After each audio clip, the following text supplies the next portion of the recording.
Hafsah, ada yang kata Hafsah? Siapa Hafsah? Itu anaknya Umar bin Khattab. Hafsah itu artinya betina, singa betina. Apa artinya? Hafsah singa betina. Bapaknya singa jantan. Wanita terbaik, wanita hebat pada saat itu. Bahkan Hafsah ini yang sekarang kita semuanya pegang mushaf Al-Quran sekarang ini, dulu dia wanita satu-satunya yang menjaga Al-Quran yang baru ditulis, Al-Quran yang baru dibukukan, itu dipegang sama Hafsah, dijaga sama Hafsah, yang sampai saat ini Al-Quran sudah jutaan miliaran kita pegang. Dulu masih satu namanya mushaf Imam dari Abu Bakar. Dari Abu Bakar itu karyanya Zaid bin Sabit bersama para tim. Kemudian pada masanya Abu Bakar, setelah Abu Bakar ke Umar, setelah ke Umar Hafsah yang megang Al-Quran, itu Hafsah yang megang. Wanita terbaik, kuat, singanya betina. Tapi dalam hadis redaksinya tidak dijelaskan, dan kita tidak boleh kepo, tidak boleh kepo dalam hal ini. Dalam teks redaksi hadis itu nggak dijelaskan. Pada saat itu Hafsah ini istrinya Rasul. Dalam hadis Rasul menceraikan Hafsah. Namun dalam teks hadisnya tidak dijelaskan, dan kita jangan kepo dalam hal ini. Hafsah diceraikan sama Rasul. Nah, kemudian Hafsah pulanglah ke rumah menemui bapaknya Umar bin Khattab. Apa yang dilakukan Hafsah? Kalaulah Hafsah itu kayak kita sekarang, mungkin lapor ke bapaknya. Bapaknya seorang singa kan, bapaknya seorang jawara, sudah datangnya Rasul, ya ayah gitu kan, main cerai-cerai Rasul. Enggak, yang dilakukan Hafsah apa coba? Ngangkat tangan, berdoa, minta sama Allah, ya Allah, aku yang salah, tapi ya Allah, aku tidak bisa hidup kalau tidak sama Rasul. Rasul itu cinta satu-satunya saya di dunia ini, ya Allah. Ya Allah, kalau saya sama Rasul, saya nanti bagaimana? Ya Allah, maafkan saya, gitu. Saya yang salah. Cintanya saya Rasul, ya Allah, gitu. Kata Allah, ya saya kabulkan, kata Allah. Saya kabulkan, saya kirimkan Jibril sekarang. Saya kirimkan Jibril sekarang ke Rasul. Datang Jibril ke Rasul, wahai Rasul, gitu kan. Wahai Rasul, Hafsah itu, saya mendapat pesan dari Allah, Hafsah itu adalah cintamu di dunia dan cintamu di surga. Istrimu di dunia dan istrimu di surga. Maka sebelum habis masa iddahnya Hafsah, Jibril meminta untuk Rasul rujuk. Kenapa kok mereka yang dipilih, Tuhan? Kenapa kok mereka yang mendapatkan sudah Allah kunci? Allah kunci. Allah balikan hatinya, dikunci.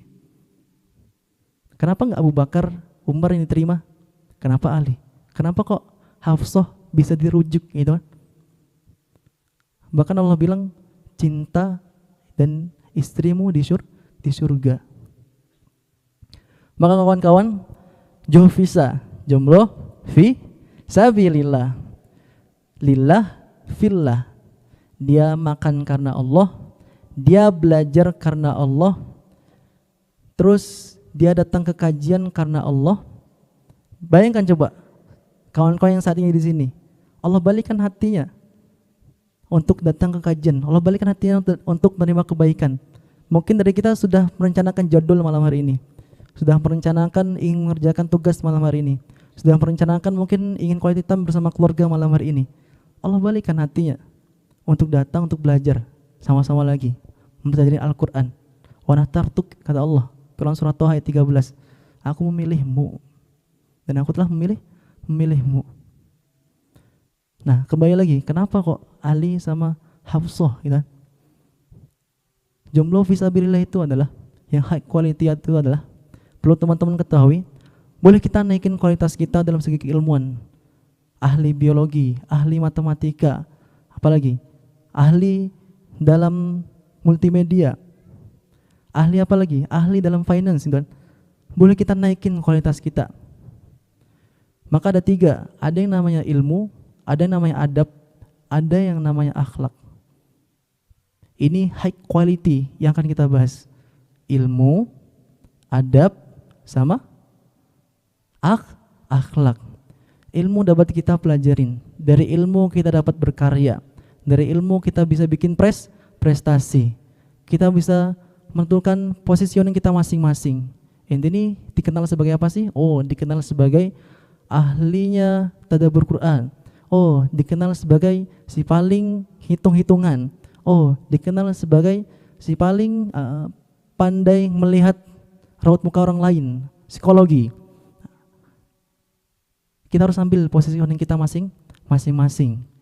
Itu ilmu. Tapi ilmu kalau ilmu kita tidak dibaluti dengan adab, setinggi apapun, mau kalian sampai esteller kah, terserah itu kan.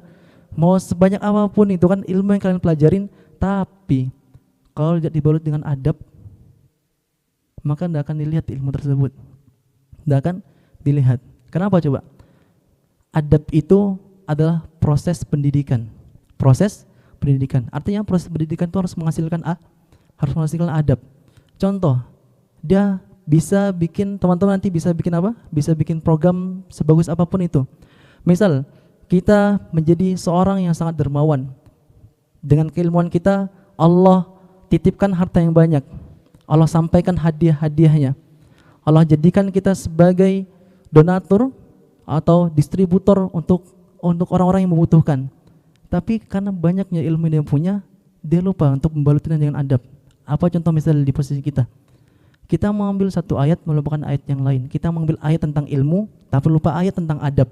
Ayat tentang ilmu kita sudah berhasil memberikan kepada semua orang yang membutuhkan. Tapi ternyata ketika dia mendistribusikan, gitu kan, tangannya masih tersingkap. Terus jilbabnya masih kelihatan rambutnya. Itu artinya kita mengambil satu ayat tapi yang melupakan ayat tentang adab. High quality kita masih di bagian ilmu, belum selesai.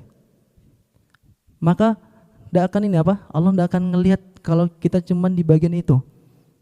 Jangan-jangan kita menghakkan yang batil. Jangan-jangan kita melakukan sesuatu itu belum tentu diterima sama Allah. Karena apa? Karena kita meninggalkan satu ayat. Maka teman-teman, balutilah ilmu kalian sebesar apapun itu, sebanyak apapun itu, kalian ahli di bidang apapun itu, baluti dengan adab. Apa itu adab? Orang non muslim pun beradab.